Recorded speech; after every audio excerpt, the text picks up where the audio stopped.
প্রতিদিন দুপুরের জন্য কি কি রান্না বান্না করব এই চিন্তাটা করতে করতে অর্ধেক বেলা পার করে দেই। তারপরও আমার চিন্তাই শেষ হয় না। এই চিন্তাটা প্রতিটি গৃহিণী আপুরাই করে, রান্না করার জন্য ফ্রিজ থেকে কি বের করব, ফ্রিজের সামনে আধা ঘন্টা দাঁড়ায় থাকি, তারপরেও দেখা শেষ হয় না। আসসালামু আলাইকুম। আজকে দুপুরের জন্য সকালের জন্য কি কি খাবার দাবার তৈরি করি সবকিছু আপনাদের সাথে শেয়ার করব। পুরো ব্লগটা সবাই শেষ পর্যন্ত দেখবেন। আসসালামু আলাইকুম, কেমন আছেন সবাই? আজকের ব্লগ ভিডিওটা আমি সকাল থেকে শুরু করে দিছি। দুপুরের রান্না বান্না তো করবোই, আর গতকালকে রান্না করা কিছুটা বাসি ভাত ফ্রিজে ছিল আর সেটাই বের করে নিছি। অনেক বেশি ক্ষুধা লেগে গেছে, তার জন্য ভাবলাম সকালে একটু ফ্রাইড রাইস রান্না করে দিই। ছোটবেলাতে এই খাবারটাকে আমরা ডিম দিয়ে ভাত ভাজি বলতাম, আর বড় হওয়ার পর একটু ক্যাপসিকাম আর গাজর দেওয়ার পর বুঝতে পারলাম এটা হচ্ছে ফ্রাইড রাইস। যাই হোক, ছোটবেলা সেই ভাত ভাজিটা আমি এখন করে নিতেছি। এটা খেতে আমার কাছে বেশ ভালোই লাগে। মাঝে মাঝেই হচ্ছে এভাবে ডিম দিয়ে আমি ভাত ভাজি করি। বাসি ভাত দিয়েই খেতে মনে হয় বেশি ভালো লাগে। ভাত ভাজিটা করা হয়ে গেছে, প্লেটের মাঝে ঢেলে নিছি। এখন হচ্ছে রাইসা বুড়িকে আগে একটু খাইয়ে দিব, তারপরে হচ্ছে আমি একটু খেয়ে নিব। সকালবেলা হচ্ছে এত বেশি ক্ষুধা লাগে না, যার পরেও আমার একটু ক্ষুধা লেগে গেছিল, যার জন্য একটু ভাতটা ভেজে নিয়েছি। ছোটবেলা কার কার মায়ের কাছে এই রেসিপিটা শিখছেন, আর কে কে হচ্ছে এভাবে ডিম দিয়ে ভাত ভাজি করে খাইছেন, কার কার কাছে পছন্দ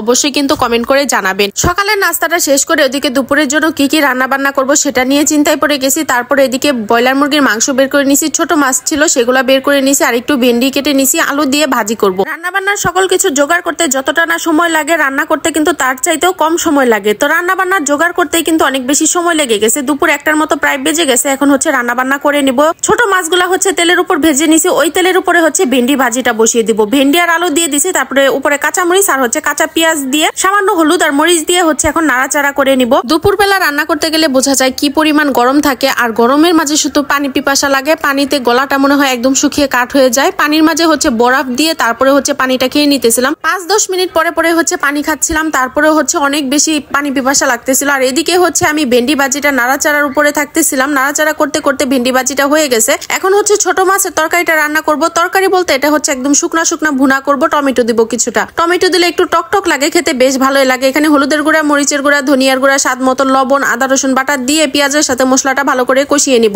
এখানে হচ্ছে টমেটো গুলাও দিয়ে দিলাম। টমেটো গুলাও দিয়ে ভালো করে একটু কষিয়ে নেওয়ার পরে হচ্ছে ভেজে রাখা যে মাছগুলো আছে সেগুলো দিয়ে দিলাম। এখানে শিং মাছ, বাইম মাছ, তারপরে হচ্ছে ছোট বোয়াল, এই সকল মাছগুলা মিক্স করা ছিল। যেহেতু একদম শুকনা শুকনা ভুনা করব, যার জন্য সামান্য একটু পানি দিয়ে দিলাম। ভালো করে ঝোলের পানিটা ফুটে আসলো, পরে তেল ভেসে আসলেই হচ্ছে উপরে একটু জিরার গুঁড়া দিয়ে দিছি। যদিও বা এই চচ্চড়িটার মাঝে হচ্ছে ধনিয়ার পাতা দিলে অনেক সুন্দর একটা ঘ্রাণ আসে, ধনিয়ার পাতা ঘরে ছিল না, যার জন্য আর দেওয়া হয় না। আর এখন হচ্ছে মুরগির মাংসটা রান্না করে নিব, তার জন্য পেঁয়াজ ভেজে নিছি। বেশ খানিকটা পরিমাণ পেঁয়াজ দিয়ে দিছি, যেহেতু ভুনা ভুনা করব। আদা রসুন বাটা দিলাম। আদা রসুন বাটাটা সামান্য পরিমাণ পেঁয়াজের সাথে ভেজে হলুদের গুঁড়া, মরিচের গুঁড়া, ধনিয়ার গুঁড়া, স্বাদ মতো লবণ দিয়ে তারপরে সামান্য পানি দিয়ে দিলাম। মশলাটা একটু কষানো হয়ে গেলে ধুয়ে রাখা যে মাংসটা ছিল সেটা হচ্ছে দিয়ে দিলাম। মশলার সাথে বেশ কিছুক্ষণ নাড়াচাড়া করে ঢাকনা দিয়ে ঢেকে রেখে দিব। কিছুক্ষণ পরে ঢাকনাটা তোলার পর দেখি বেশ খানিকটা পরিমাণ পানি বের হয়েছে, আর এই পানিতে মাংসটা কিন্তু বেশ ভালোভাবে সিদ্ধ হয়ে যাবে। তারপরেও হচ্ছে আমি সামান্য পরিমাণ পানি দিয়ে দিব। যদিও বা তরকারিটা ভুনা করব, তারপরে একদম মাখা মাখা করব না, একটু সামান্য ঝোল ঝোল রাখবো। এই পর্যায়ে আমার তরকারিটা রান্না করা হয়ে গেছে। উপরে কিছুটা ভাজা জিরার গুঁড়া দিয়ে দিলাম, এতে করে সুন্দর একটা ঘ্রাণ আসে। আর এদিকে রান্না বান্না শেষ করে আমি একটু মুড়ি মাখিয়ে নিয়েছিলাম। চানাচুর ছাড়াই হচ্ছে মুড়ি মাখা করছি। চানাচুর দিয়ে মুড়ি মাখা করলে সেটা খেলে আমার হচ্ছে গ্যাস হয়, যার জন্য পেঁয়াজ মরিচ আর সামান্য তেল দিয়েই হচ্ছে মুড়িটা মেখে নিয়েছিলাম। আর এদিকে রান্না বান্না শেষ করে খাবার দাবার তো সবকিছু রেডি করা হয়ে গেছে, আর রাইস কুকারে বরাবরের মতো ভাতটা হচ্ছে বসিয়ে দিয়েছিলাম। এদিকে হচ্ছে সামান্য একটু ভাত আর হচ্ছে মাংসের টুকরা নিয়ে নিতেছি। রাইসা বুড়িকে আগে খাইয়ে দিব।